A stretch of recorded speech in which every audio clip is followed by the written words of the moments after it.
আল্লাহ বলেন লাইন শাকারতুম লাযীদান্নাকুম ওয়া লাইন কাফারতুম ইন্না আযাবি লাশাদীদ।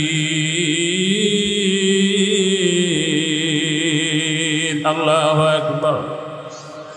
আল্লাহ বলেন যে ব্যক্তি আমার নিয়ামত পাওয়ার পরে নিয়ামতের শুকরিয়া আদায় করলো, আমি আল্লাহ তার নিয়ামতকে বাড়িয়ে দিলাম। সুবহানাল্লাহ বলেন। আল্লাহ বলেন যে ব্যক্তি আমার নিয়ামত পাওয়ার পরে নিয়ামতের শুকরিয়া আদায় করলো না, আমি আল্লাহ তার থেকে নিয়ামত ছিনিয়ে দেব। নাউজুবিল্লাহ। আল্লাহ তাআলা এইটুকু বলে শেষ করেন নাই। আল্লাহ পরের অংশে বলেন ইন্না আযাবি লাশাদীদ। যে ব্যক্তি নিয়ামত পাইল, আমি আল্লাহ যাকে টাকার মালিক বানাইলাম, আমি আল্লাহ যাকে সম্পদের মালিক বানাইলাম, আমি আল্লাহ যাকে গাড়ির মালিক বানাইলাম, আমি আল্লাহ যাকে একটি দুটি চক্ষু দান করলাম, আমি আল্লাহ যাকে একটা বড়ি দান করলাম, এত কিছু নিয়ামত দেওয়ার পরেও যদি বান্দা আমার নিয়ামতের শুকরিয়া আদায় না করে, আল্লাহ বলে অবশ্যই অবশ্যই আমি আমার বান্দাকে শাস্তির মধ্যে গ্রেফতার করব। নাউজুবিল্লাহ বলবেন না নাকি নাউজুবিল্লাহ বাইজে কইবেন? এই হালকাটা সাউন্ড বাড়ান। আমরা যে অবস্থায় থাকি, যে হালতেই থাকি, আমরা কার শুকরিয়া আদায় করব? আরো জোরে কার? কিছু ভাই আছে জিজ্ঞাসা করলে ভাই কেমন আছেন, কোন রকম আছি বলে কিনা, কপাল পোড়া। সে কি কপাল পোড়া? আরে ভাই তুমি সুখে থাকো আর দুঃখে থাকো, সুখেও আসছে আল্লাহ, দুঃখেও কে রাখছে? আমাকে যখন জিজ্ঞাসা করবে অন্তর থেকে মন খুলে বলতে হবে আলহামদুলিল্লাহ। কি বলতে হবে? এটা সুন্নত আদায় হলো, হাদিসের পর আমল হলো। নিয়মিত আমল করবেন, দেখবেন ঘরে খাবার না থাকলেও মনের ভিতরে প্রশান্তি অনুভব করা যাবে। ঠিক কিনা? দেখবেন আমরা হুজুর যারা আছি, অত অর্থ সম্পদ নাই, টাকা পয়সা নাই, জিজ্ঞেস করেন তো কোনো সময় কয় কিনা হুজুর কেমন আছে, কোনো রকম আছি, এই কথা কয়? পাইছেন দুইজনকে হুজুরকে? পাইলো খুব কম পাইছেন, খুব কম। কিন্তু দেখবেন বলবে খাবার থাক করে আর বাজার না থাক, হুজুরকে বলবেন কেমন আছেন, বা যারা দিনদার এক কথায় বলবে ভাই আলহামদুলিল্লাহ। বলেন আলহামদুলিল্লাহ। এটার ভিতরেই শান্তি। টাকার মধ্যে কোনো সম্পদ শান্তি নাই। আমি বলছিলাম আল্লাহ যাদেরকে যাচাই বাছাই করে মায়া করে এখানে বসায় তৌফিক দান করেছেন, আসলেও এটা দিনই কাজ, ধর্মীয় কাজ, নেকির কাজ।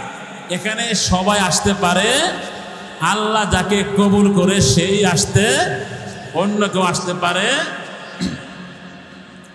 যাই হোক, আমি আপনাদের সামনে কোরআনুল কারীম থেকে দুইখানা আয়াত তেলাওয়াত করেছি এবং রাসূল করিম সাল্লাল্লাহু আলাইহি ওয়াসাল্লাম অসংখ্য হাদিস থেকে দুইখানা হাদিস তেলাওয়াত করেছি। আল্লাহ চাহে তো কোরআন এবং হাদিসের আলোকে একটি বিষয় আলোচনা করব,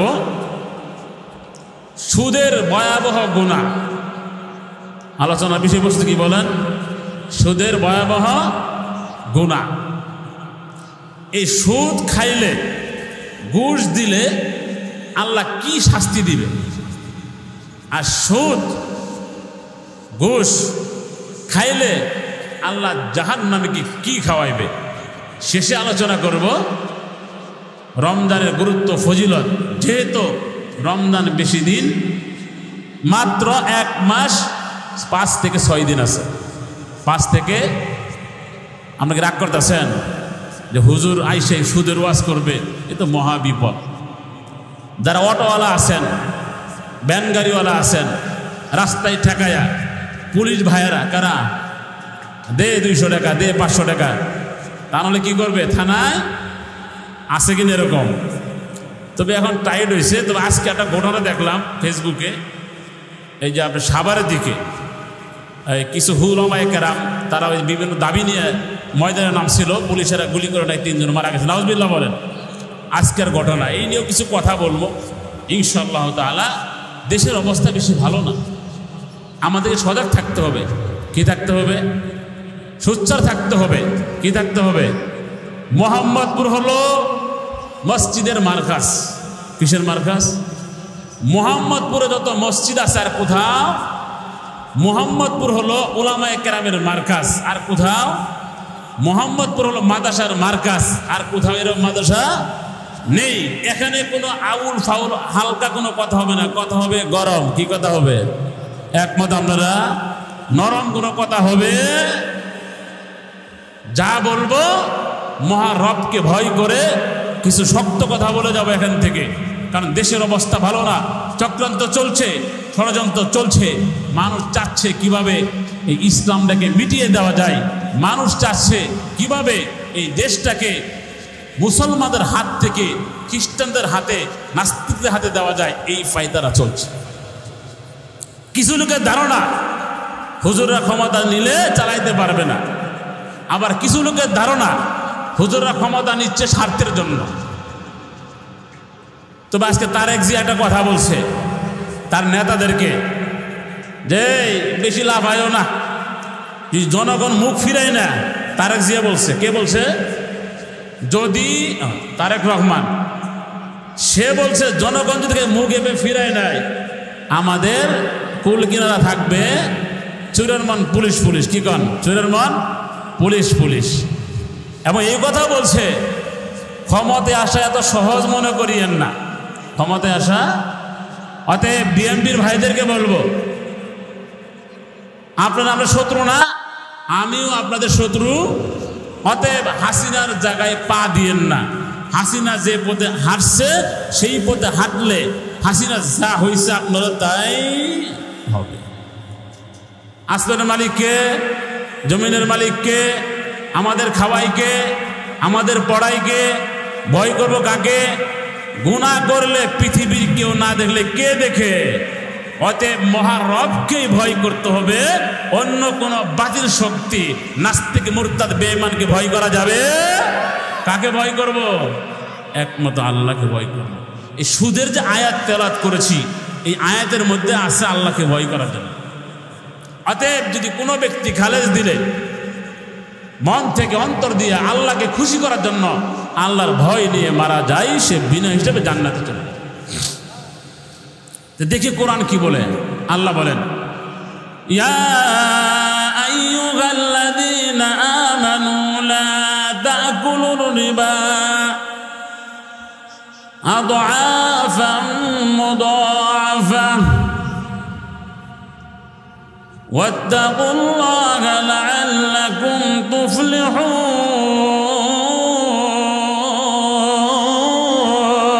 আল্লাহু আকবার। আরো ধরে বলে আল্লাহু আকবার। আল্লাহ বলে, হে ঈমানদারগণ, তোমরা চক্রবৃদ্ধি হারে সুদ খেও না। ওয়াত্তাকুল্লাহ, আল্লাহকে ভয় করো। লাআল্লাকুম তুফলিহুন, যাতে করে তোমরা সফলকাম হতে পারো। চক্রবৃদ্ধি, দ্বিগুণ হারে সুদ খেও না। সুদখোর আর চোর নাই শ্বশুর বাড়ি। কথা বলেন, সুদখোর আর চোর তার কি নাই? শ্বশুর বাড়ি নাই। চোর যদি শ্বশুর বাড়ি বেড়াইতে যায়, কোথায়? যদি দেখে শ্বশুরের অর্থ সম্পদ আছে, টাকা আছে, ব্যাগস ভরা স্বর্ণ, তখন তার চিন্তা একটাই, আজ রাতে এখানে ঘুমাবো, শ্বশুরের সব কিছু লুটপাট করে নিয়ে যাব। ভুল বললাম? কারণ তার পেশা কি? চুরি করা। ঠিক তেমনিভাবে সুদখোর যারা টাকা লাগায়, তাদের পেশাই হলো আপনার কাছে যখন টাকা লাগাবে, আপনি আসল টাকা যখনই দেন না দেন, কিন্তু লাভের টাকা দিতে হবে। কথা ঠিক কিনা? কথা যেখানে ঠিক সেখানে ঠিক বলবেন, না হলে বলবেন না। কথার সাথে কথা বলবেন, আলোচনা করতে মজা লাগবে। ঠিক আছে? অতএব চক্রবৃদ্ধি হারে সুদ কাকে বলে? আপনি একজনের কাছে 1 লাখ টাকা লাগাইছেন। কত টাকা? 1 লাখ টাকায় 10,000 টাকা লাভ হয়েছে। সুদখোর গেছে ওই বেটার কাছে যে ভাই 1 লাখ টাকা তো লাগাইছিলাম, 10,000 টাকা সুদ হয়েছে, লাভ হয়েছে, টাকাটা দিয়ে দাও। বেচারা টাকা জোগাড় করতে পারে নাই। আলোচনা মজা লাগতেছে না? হ্যাঁ, সুদ দেওয়া লাগবো, সুদ দিতে হবে নাকি? দিব, একটু ওয়েট করেন। সুদের আলোচনা তো এখানটা সুদ দেওয়ার কি আছে? তো টাকা নিতে গেছে, যাওয়ার পরে ওই বেচারা বলছে ভাই 10,000 টাকা লাভ হয়েছে ঠিক, টাকা পকেটে নাই, হাতে নাই, আজকে দিতে পারবো না, কয়দিন পরে দিব। চুরে শুনে না ধর্মের কাহিনী। ঠিক তেমনিভাবে সুদখোর নবীর দুশ্মন। কার দুশ্মন? সুদখোর কোরআনের দুশ্মন, সুদখোর আল্লাহর দুশ্মন। ঠিক কিনা?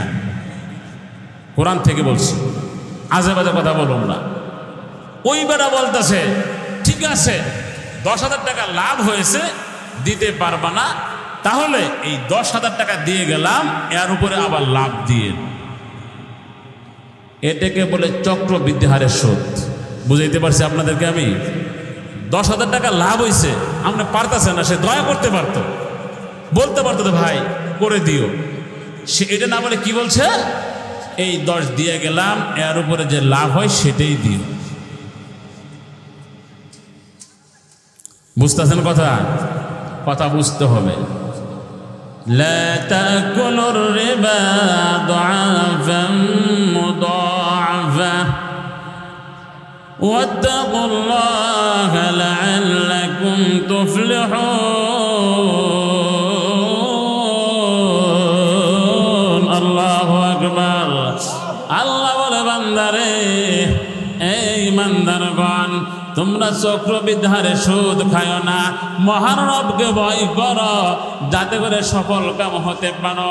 আমার আল্লাহ বলেন, যে ব্যক্তি আল্লাহকে ভয় করে হারাম কাজ করতে পারে না, যে ব্যক্তি আল্লাহকে ভয় করে অন্যায় করতে পারে না, যে ব্যক্তি আল্লাহকে ভয় করে সুদ খাইতে পারে না, যে ব্যক্তি আল্লাহকে ভয় করে অন্যায় করতে পারে না, যে ব্যক্তি আল্লাহকে ভয় করে জিনা করতে পারে না, যে ব্যক্তি আল্লাহকে ভয় করে সে 2 নম্বরই কাজ করতে পারে না, যে ব্যক্তি আল্লাহকে ভয় করে আরামকে কষ্ট দিতে পারে না, যে ব্যক্তি আল্লাহকে ভয় করে ইসলামের বিপক্ষে কথা বলতে পারে না। ঠিক কিনা? যারা আল্লাহকে ভয় করবে তারা অন্যায় কাজ করবে না, হারাম কাজ করবে না, ব্যভিচার করবে না। আমার আল্লাহ বলেছে, বান্দারে তোমরা আমাকে ভয় করার মতো ভয় করো, যাতে করে সফল কাম হয়ে যাও। অন্য আয়াতে আল্লাহ বলেন, আমানুত্তাকুল্লাহা হাক্কা তুকাতিহি ওয়া লা তামুতুন্না ইল্লা ওয়া আনতুম মুসলিমুন। আল্লাহু আকবার। আল্লাহ বলে, বান্দা তোমরা আমাকে ভয় করার মতো ভয় করো, পরিপূর্ণ মুসলমান না হয়ে কবর আসিও না। ও যুবক ভাইরা, ও মুরব্বী ভাইরা, হেলাই খেলাই সময় নষ্ট করতেছ, রাস্তায় ঘোরাফেরা করতেছ। জান্নাতের বাগান, রহমতের বাগানে চলে আসো। এখানে আসলেই নেকি হবে। যাদের কপাল বালা তারাই আসবে, যাদের কপাল খারাপ, ও কপাল বুড়া হতভাগা, রাস্তায় ঘোরাফেরা করতেছ। তুমি ওয়াজ মাহফিল আসতে পারলে না, তুই মনে করতে হবে কপাল বুড়া হতভাগা। ঠিক কিনা? চলবে আলোচনা? কষ্ট হচ্ছে। আল্লাহ বলে, বান্দারে আমার ভয় নিয়ে কবরে আসবা। পৃথিবীর কোন শক্তিকে ভয় করবা না, একমাত্র আমাকে ভয় করবা। আমি আল্লাহ তোমাকে জান্নাত দিয়ে দিব। সুবহানাল্লাহ। চিন্তা করে দেখো না কবরে কি যাইবা না, চিন্তা করে দেখো না কবরে কি যাইবা না। অবশেষের ঠিকানা শুধুই মাটির বিছানা। চিন্তা করে দেখো না কবরে কি যাইবা না, যেই কবরে আল্লাহ ছাড়া বন্ধু কেহ থাকবে না। ঠিক মুজে পড়িলে নামাজ, জান্নাত আমার ঠিকানা। ও মুরব্বি বাবা, যুবক ভাইরা, হাত ধরে বলে যায়, পায়ে ধরে বলে যায়, সুদ খায়েন না, হারাম কাজ করিয়েন না, নামাজ ছাইরেন না, 2 নম্বরই কইরেন না। ক্ষমতা পাইছেন, ক্ষমতার অপব্যবহার করিয়েন না, ক্ষমতা চিরস্থায়ী না। আল্লাহ বলে বান্দারে আমি তো ধরি না, ধরলে আমি আল্লাহ সারি না, ঠিক কিনা? আমার আল্লাহ প্রমাণ করে দিয়েছেন 5 আগস্টে। আল্লাহ বলে ধরে তো ধরি নাই, 1 বছর দেখলাম, 2 বছর দেখলাম, 3 বছর দেখলাম, 15 বছর দেখলাম। তুই মানুষকে নির্যাতন করে জেলে ঢুকাইছো, আলেমদেরকে কষ্ট দিছ, মানুষকে মানুষ মনে করো নাই। আল্লাহ তার নবীকে বলে ইন্না বাতশা রাব্বিকা লাশাদীদ। আল্লাহু আকবার। আল্লাহ বলে নবী গো আপনার প্রভুর পাকড়া তো অনেক কঠিন। আল্লাহ বলে বান্দারে আমি তো ধরি না, ধরলেও তো সেরি না, আল্লাহর পাকড়াও বড় কঠিন। আল্লাহ বলে বান্দা আমার ক্ষমতা পাইয়া বাহাদুরি করিও না, মানুষকে মানুষ মনে করো। রাস্তায় পেলে থাপ্পড় মারছে, ঠিক কিনা বলেন? এমন হয়েছে। আর বাবা কেমনে বললে কেমনে বুঝবা? এমন জুলুম করেছে, এমন অন্যায় করেছে, আমার আল্লাহ সইতে পারে নাই, ঠিক কিনা? ওয়াত্তাকুল্লাহ লাআল্লাকুম তুফলিহুন। আল্লাহ বলে বান্দা তোমরা আমাকে ভয় করো যাতে করে সফল কাম হতে পারো। আমার আলোচনায় চলে যাচ্ছে, একটু খেয়াল করুন, ধৈর্য ধরবেন মুরব্বী বাবারা, ভালো করে খেয়াল করবেন। এখানে ঝগড়া করতে আসি নাই, মারামারি করতে আসি নাই, আমার 11 শত্রু না। দেশের জনগণ চাই শান্তিতে দুটো ভাত খাইবে। বিএনপি ক্ষমতায় গেলে কি, জামাত ক্ষমতায় গেলে কি, আমলি ক্ষমতায় গেলে কি, চরমোনাই ক্ষমতা গেলে কি, আমার আপনার কোনো লাভ নাই। লাভ হইল সরকারের, আর জনগণ চাই ক্ষমতা পাওয়ার পরে আমাদেরকে শান্তিতে রাখো। একমত? আল্লাহ বলে ওয়াত্তাকুল্লাহ লাআল্লাকুম তুফলিহুন। আল্লাহ বলে বান্দারে আমাকে ভয় করো। আমি আপনাদেরকে বলি, যিনি শিক্ষিত মানুষ, যিনি শিক্ষা অর্জন করেছে, ওই ব্যক্তি সুদ খেতে পারে? কথা বলেন। একজন প্রকৃত শিক্ষিত ব্যক্তি সুদ খাইতে পারে না। কলমের খুসা মাইরা মাইরা লাখ লাখ টাকা কামাইতাছ। ও বাড়িওয়ালা, ও গাড়িওয়ালা, সম্পদওয়ালা, তোমার সম্পদ পরে থাকবে।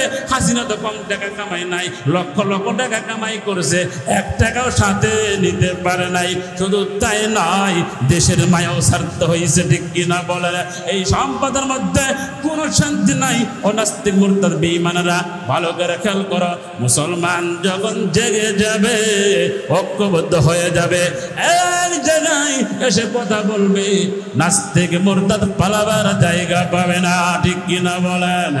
পালারে পালা, জলদি পালা, নইলে তোদের গোদ পিছলিয়া নাই। আছে কিনা?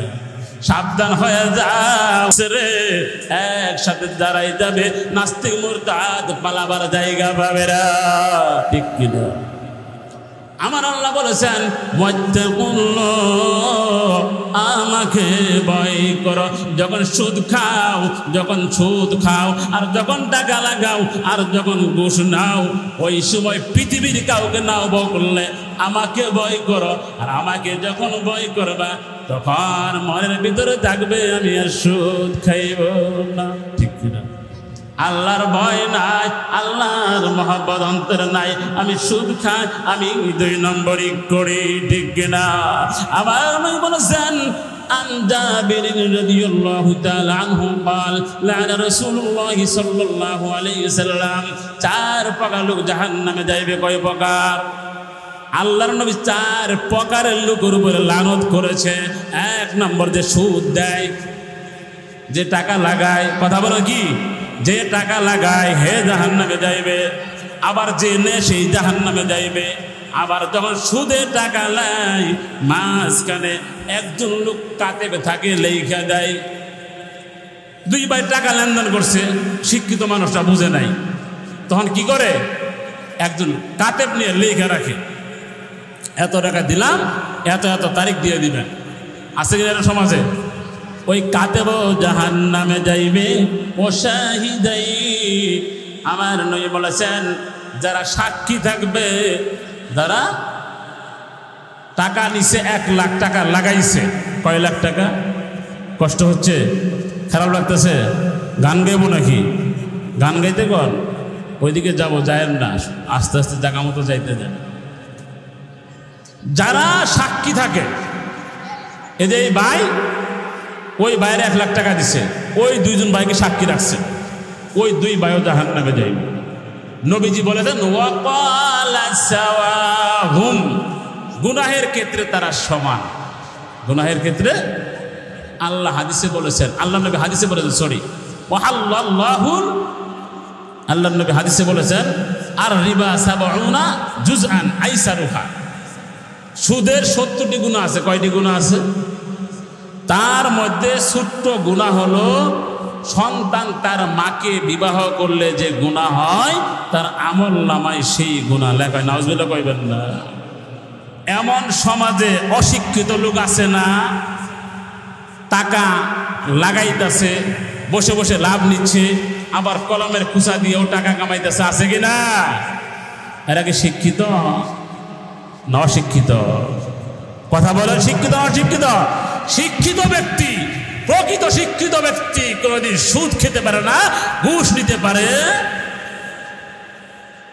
আইয়ানকিহার রাজুলু উম্মাহু, ব্যক্তি তার মাকে বিবাহ করলে যে গুনাহ হবে, নবীজি বলেছেন তার আমল নামায় সেই গুনাহ লেখা হবে। নাউজুবিল্লাহ বলবেন না।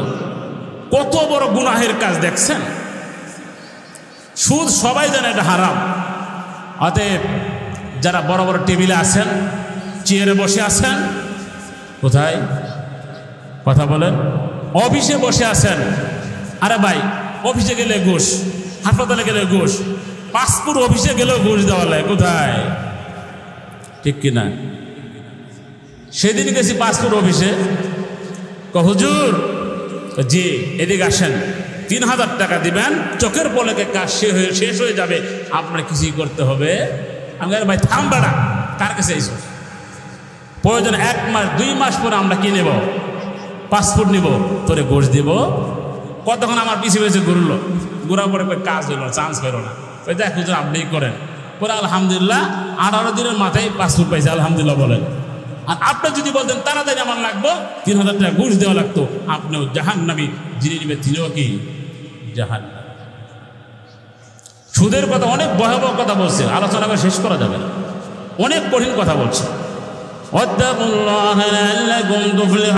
আল্লাহকে ভয় করো।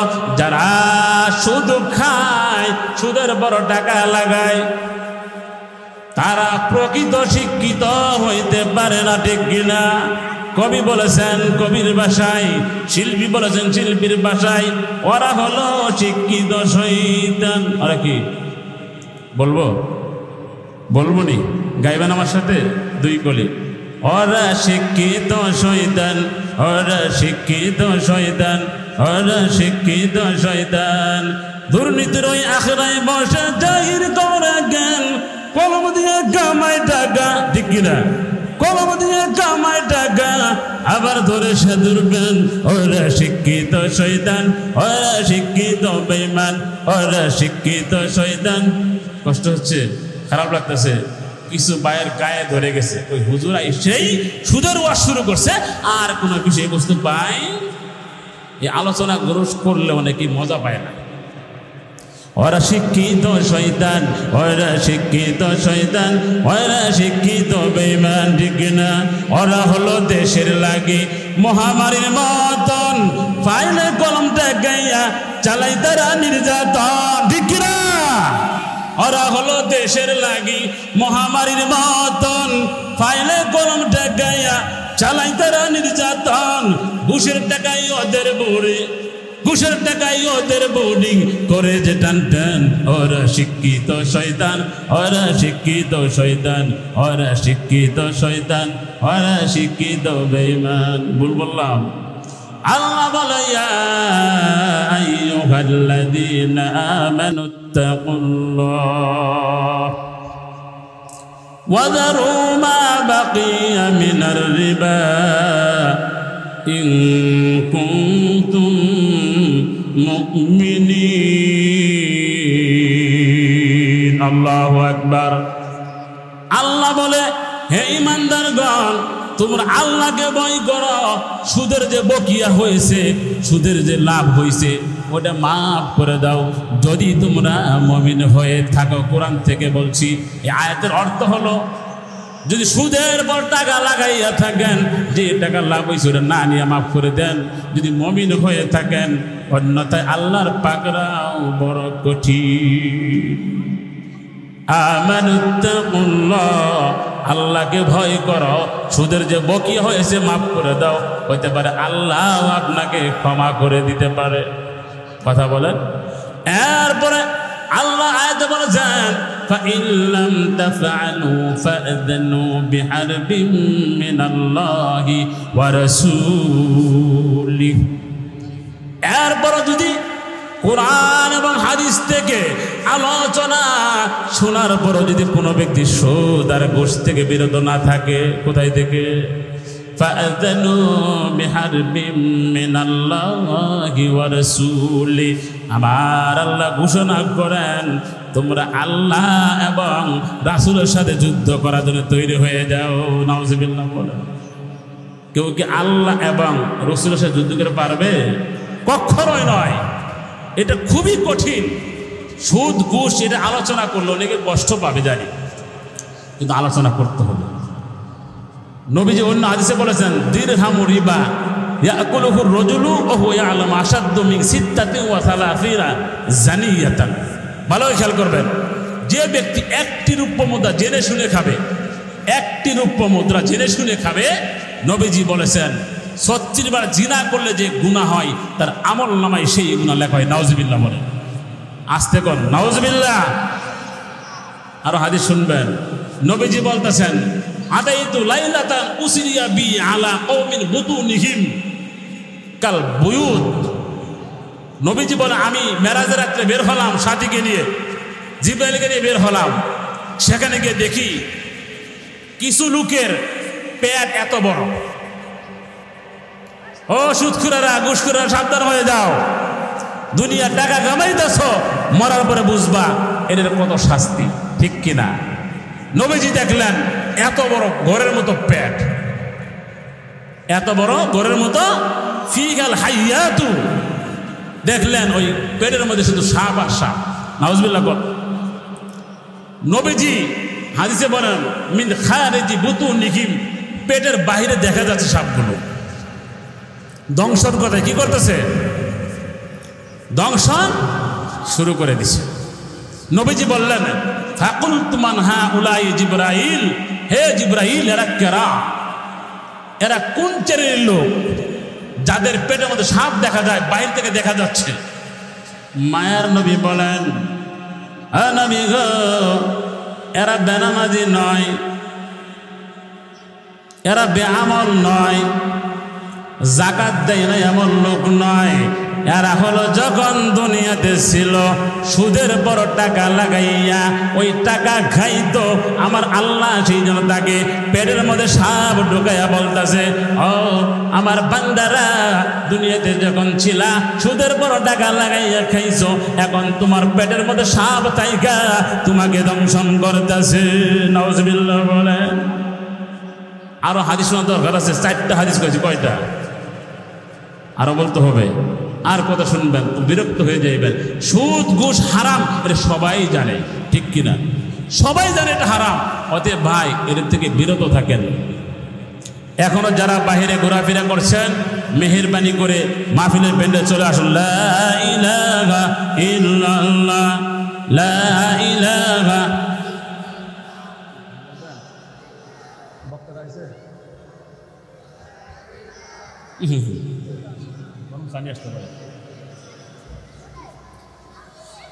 নাই কোন মাবুদ গাল্লা সালা, নাই কোন মাবুদ গাল্লা সালা, লা ইলাহা ইল্লাল্লাহ, লা ইলাহা ইল্লাল্লাহ, লা ইলাহা ইল্লাল্লাহ মুহাম্মাদুর রাসূলুল্লাহ সাল্লাল্লাহু আলাইহি ওয়াসাল্লাম। বলছিলাম সুদ ঘুষ এগুলা কি হারাম, আর বলবো না, অনেক বলছি। এখন যে সকল ভাইয়েরা বাহিরে ঘোরাফেরা করতেছেন, আপনারা লক্ষ্য করে দেখবেন কিছু ভাই দোকানে বসে আড্ডা দিচ্ছে, আছে কিনা? কিছু ভাই চা খাইতেছে, কিছু ভাই গান শুনতেছে, আছে কি না? এবং কিছু ভাই তাস নিয়ে খেলতেছে, অথচ জান্নাতের বাগান, রহমতের বাগান, এত সুন্দর ব্যবস্থা, তারা আসতে পারতেছে কপাল পোড়া, ঠিক কিনা? আর গান বাজনা কি হালাল না হারাম? আরো জোরে, জোরছে বলো, গান বাজনা আরো জোরে। গান বাজনা যারা শুনবে, আল্লাহ বলেছেন ওয়াযানাল হায়াতাদ দুনিয়া, আল্লাহ বলে যারা দুনিয়ার জীবনকে গুরুত্ব দিবে, দুনিয়াকে প্রাধান্য দিবে, গান শুনতে মজা লাগে, ঠিক কিনা? নাচ দেখতে মজা লাগে, এখানে গানের ব্যবস্থা করলে এই প্যান্ডেলে জায়গা দেওয়া যাইতো না, ঠিক কিনা?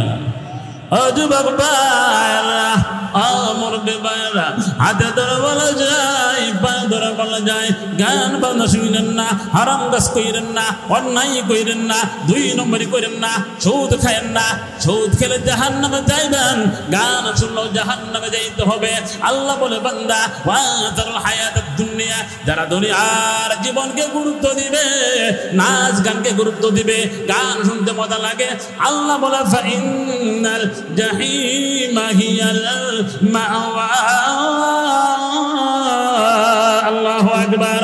আল্লাহ বলে তারা গান শুনবে, রং তামাশা করবে, মজা করবে, মেয়ে নিয়ে ডান্স করবে, মেয়ে নিয়ে নাচানাচি করবে, ওদের ঠিকানা হলো জাহান্নাম। নাউজুবিল্লাহ বলে ওদেরকে আমরা আলোচনা করে শোনাবো, দাওয়াত দিব, ভাই গান শুনেন না, আলোচনা করব, গান শুনেন না।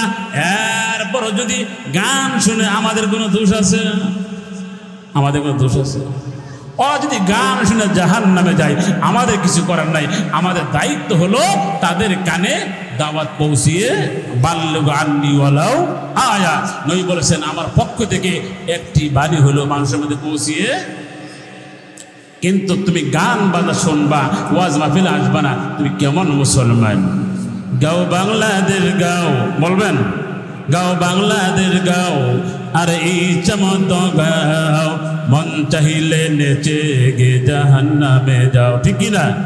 গাও বাংলাদেশ গাও, আর এই চমত গাও, মন চাহিলে নেচে গে জাহান্নামে যাও।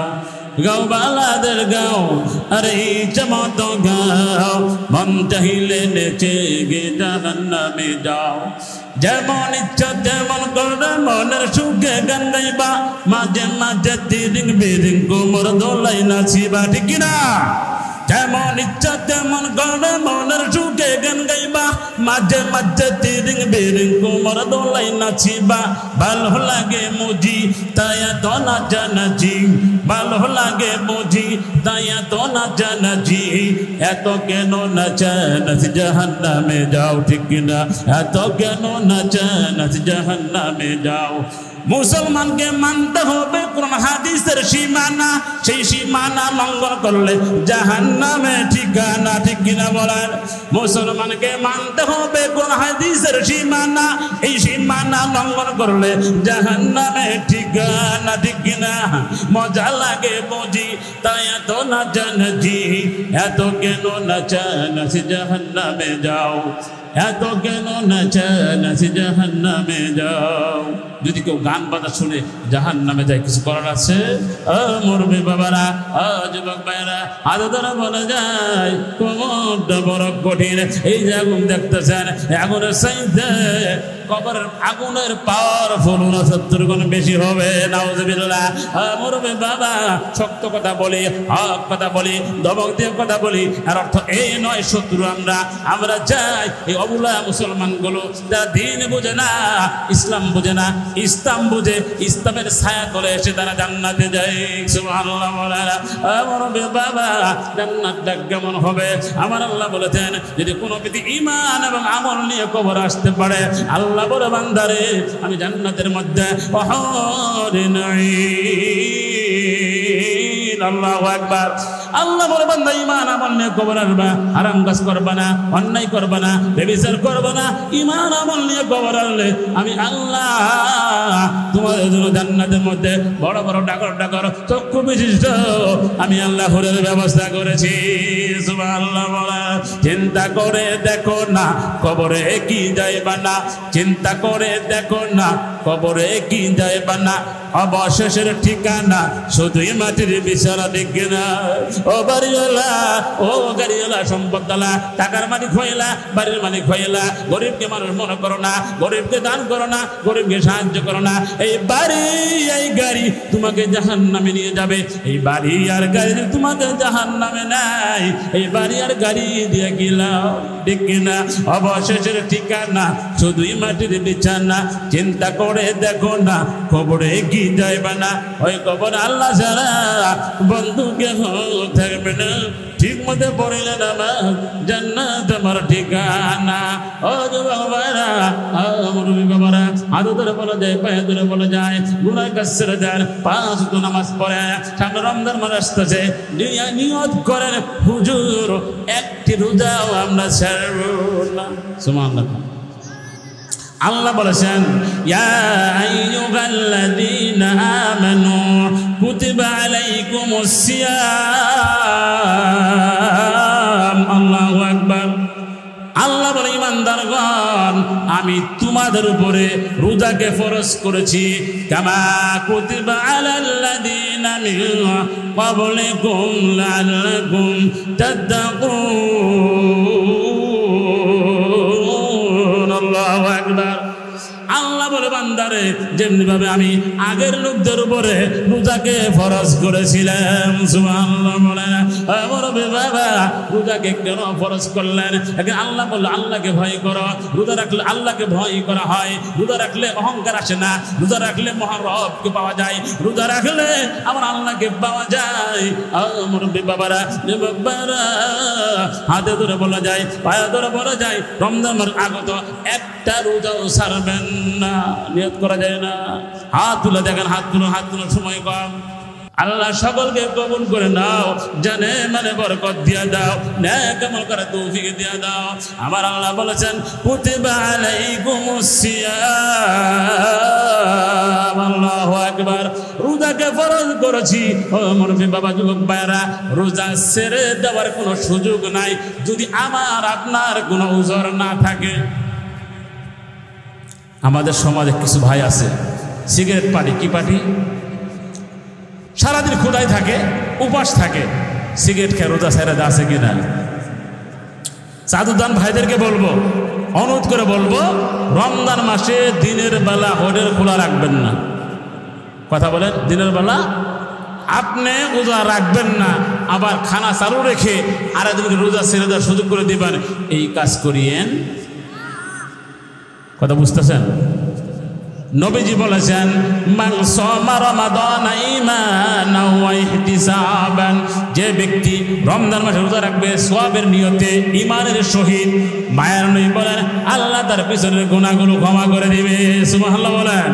ওয়া মান কামা রমাদানা ঈমানা, মায়ের নবী বলেন যে ব্যক্তি রমজান মাসে আমল করবে, বিশেষ করে তারাবি নামাজ পড়বে। কি নামাজ পড়বে? কয় কি নামাজ পড়বে? আল্লাহ তার পিছনে গুনাহগুলো ক্ষমা করে দিবে। ওয়ামান কামা লাইলাতুল কদরি ঈমানান ওয়া ইহতিসাবান, যে ব্যক্তি লাইলাতুল কদর পাইল, কি পাইল? লাইলাতুল কদর পাইল, সেই রাতে জেগে জেগে নামাজ পড়লো, আমল করলো, ইবাদত বন্দি করলো, সব কিছু করলো, মায়ের নবী বলেন আল্লাহ তার পিছনের গুনাহগুলো ক্ষমা করে দিবে। সুবহানাল্লাহ বলেন। মাঝখানে যে অংশটা আছে, যে ব্যক্তি তারাবি নামাজ পড়বে আল্লাহ তার পিছনের গুনাহ ক্ষমা করে দিবে। আমি আপনাদেরকে প্রশ্ন করি, তারাবি নামাজ কয় রাকাত? কয় রাকাত? আর জোরে জোরসে বলো, কয় রাকাত? যারা বলে 8 আর 3 ভুল পথে আছে। এটা তাহাজ্জুদের হাদিস। কিসের হাদিস? সময় সংক্ষিপ্ত, বুঝাইতে পারবো না, বুঝে নেবেন। তারাবি কয় রাকাত? 20 রাকাত। যারা বলে বেতের নামাজ 1 রাকাত, তারাও ভুল পথে আছে। বেতের নামাজ কয় রাকাত? কয় রাকাত? আর জোরে বুঝতে পারছো? প্রথম রাকাতে সূরাতুল আলা পড়বেন যদি পারেন, দ্বিতীয় রাকাতে সূরাতুল কাফিরুন পড়বেন যদি পারেন, তৃতীয় রাকাতে সূরাতুল ইখলাস। এটা তো সবাই পারে না, কুল হুয়াল্লাহু আহাদ। এই স্পষ্ট হাদিস থাকার পরও কেমন যায় লা মাযহাবি ভাইয়ারা উঠে পড়ে লাগছে বেতের এক নামাজ এক রাকাত, বোঝা গেল আমল চোর। কি চোর? আমল চোর। আবার সবার জায়গায় বইলে বইলে বেড়াইতেছে সূরা ফাতিহা না বলে নামাজ হইব না ইমামের পিছনে। কি কয়? ইমামের পিছনে সূরা ফাতিহা না বলে কি হবে না? আমি ওনাদেরকে প্রশ্ন করব, ইমাম সাহেব সূরা ফাতিহা পড়তেছে, সূরাও মিলাইতেছে, ইমাম সাহেব যখন সূরা শেষ করে রুকুতে যায়, কোথায় যায়? আর মুসল্লি যখন ঢুকে তখন মুসল্লির কাজ কি? ইমামকে রুকুতে ধরতে হবে নাকি? আচ্ছা, রুকুতে যে ইমাম সাহেব রুকুতে গিয়া রুকু পায়, ওই রাকাত পাইছে না, কিন্তু সূরা ফাতিহাও নাই, সূরা মিলানোও নাই। কথা বুঝছেন? এই হাদিসটা আমরাও মানি, আহলে হাদিসও মানে, আমরাও মানি, আহলে হাদিসও ওরকম না। যদি রুকু পায় রাকাত পায় গেল। এখন প্রশ্ন হলো, তুই বললা সূরা ফাতিহা না বলে নামাজ হবে না, এখন সূরা ফাতিহাও পাইল না, সূরা মিলাইতেও পারলো না, এখন নামাজ হয় কিভাবে? কথা বুঝতেছেন? কথা বোঝা যায় আমারটা? এখন তো তুমি সূরাও পাইলা না, সূরা ফাতিহাও মিলাইতে পারলা না, এখন তোমার নামাজ হয় কেমনে? প্রশ্ন করা করে তখন বলে, হুজুর ওই জায়গায় সূরা ফাতিহা পড়ার টাইম নাই। কি নাই? আমি বলা সূরা ফাতিহা পড়ার টাইম নাই, এই হাদিসটা কোথায়? বুঝতেছেন কথা? এই জন্য ভাই ফিতনা সৃষ্টি না করি আমরা। তারাবি কয় রাকাত? 20 রাকাত পড়বো আমরা। আল্লাহ বুঝার তৌফিক দান করো। সামনে বিশ্ব ইজতেমা, সামনে বিশ্ব ইজতেমা, সবাই যাবেন তো ইনশাআল্লাহ? কে কে যাবেন? হাত তুলে দেখান তো ইনশাআল্লাহ। এটা কাদের ইজতেমা? আলেমদের। কাদের? হাত নামান। যে সকল ভাইয়েরা মানুষ হত্যা করে মানুষকে মেরে ফেলে তারা কখনো তাবলীগপন্থী লোক হতে পারে? কিছুদিন আগের ঘটনা সবাই জানেন, ইজতেমার ময়দানে 4 জন লোককে হত্যা করে শহীদ করেছে 7 বাহিনী। কি বাহিনী? কথা বলে কি বাহিনী? আর নবীজি বলেন, সিবাবুল মুসলিমি ফুসুকুন ওয়া কিতালুহু কুফরুন। যে ব্যক্তি মুসলমানকে হত্যা করলো সে কুফরি করলো, আর যে ব্যক্তি মুসলমানকে গালি দিল সে ফাসিকি কাজ করলো, গুনাহের কাজ করলো। এই হাদিস থেকে বোঝা যায় এই 7 বাহিনী যারা হত্যাকাণ্ড ঘটিয়েছে তারা আর মুসলমান। এদেরকে যেখানেই পাবে সেখান থেকে বের করে দিবেন। হ্যাঁ, যদি তওবা তিল্লা করে ফিরে আসে আলহামদুলিল্লাহ, তওবা করে ফিরে আসলে, যদি তওবা করে না ফিরে আসে ওদেরকে মসজিদেও জায়গা দেওয়া হবে না, ইজতেমার ময়দানেও কোনো জায়গা দেওয়া হবে। ওয়াকুল জাল হক ওয়া যাহাকাল বাতিল ইন্নাল বাতিলা কানা যাহুকা। আল্লাহু আকবার বলেন। যখন সত্য আসবে বাতিল দূরীভূত হবে। ইন্নাল বাতিলা কানা যাহুকা। আল্লাহ বলে বাতিল দূরীভূত হওয়ার মতোই, ঠিক কিনা? অতএব হক যখন আসবে, নাস্তিক, মুরতাদ, বেঈমান, 7 বাহিনী, যত বাহিনী আছে আল্লাহ তাআলা বলতেছে এই সমস্ত বাতিলপন্থী পালাইতে বাধ্য হবে, ঠিক কিনা বলেন? অনেক নির্যাতন সহ্য করেছে মানুষ, আলেমরা নির্যাতন সহ্য করেছে। আমি আপনাদেরকে প্রশ্ন করি, আলেম স্যার এখন চলতে পারবে? মরার পরে জানাজা কে পড়াইবে? কে পড়াইবে? আরো জোরে। তারপরও মানুষ যে কেন বুঝে না, দেয় মানুষকে কষ্ট, দেয় কিনা? এমন কষ্ট দিয়েছে বর্ণনা করলে চোখের পানি চলে আসে। সামনেও মনে হয় এমনটা হবে। অতএব বিএনপির ভাইদেরকে অনুরোধ করে বলবো, আপনি যদি কোরআন এবং হাদিস অনুযায়ী আলেমদেরকে স্বাধীনে ক্ষমতা আসেন, ওয়েলকাম, আহলান সাহলান। আর যদি হাসিনার পথে পা দেন, আপনিও কি হয়ে যাবেন? শেষ হয়ে। কথা ভুল বলতেছি? যদি জামাত ইসলাম কোরআন এবং হাদিস অনুযায়ী আলেমদেরকে নিয়ে দেশ চালায়, ওয়েলকাম, আহলান সাহলান। যদি চরমোনাই কোরআন এবং হাদিস অনুযায়ী দেশ চালায়, ওয়েলকাম, আহলান সাহলান। এর বাহিরে গেলে বাংলার মুসলমান তাওহীদি জনতা ঘরে বসে থাকবে একদম বসে থাকবে না। ইসলামের জন্য জীবন দিতে রাজি আছি, রক্ত দিতে রাজি আছি, ইজ্জত দিতে রাজি আছি। মা চলে যাবে অসুবিধা নাই, ভাই চলে যাবে অসুবিধা নাই, বোন চলে যাবে অসুবিধা নাই, কিন্তু ইসলামের বিপক্ষে কথা বললে ও নাস্তিক মুরতাদকে ছাড় দেওয়া হবে। ইসলামের জন্য যারা দিয়ে যায় প্রাণ, হরা নয় মৃতরা চিরম্লান, হরা নয় মৃতরা চিরম্লান। কোরআনের জন্য যারা দিয়ে যায় প্রাণ, হরা নয় মৃতরা চিরম্লান, হরা নয় মৃতরা চিরম্লান। কোরআনের জন্য যারা দিয়ে যায় প্রাণ, হরা নয় মৃতরা চিরম্লান। ঠিক কিনা মুরব্বী বাবারা, যুবক?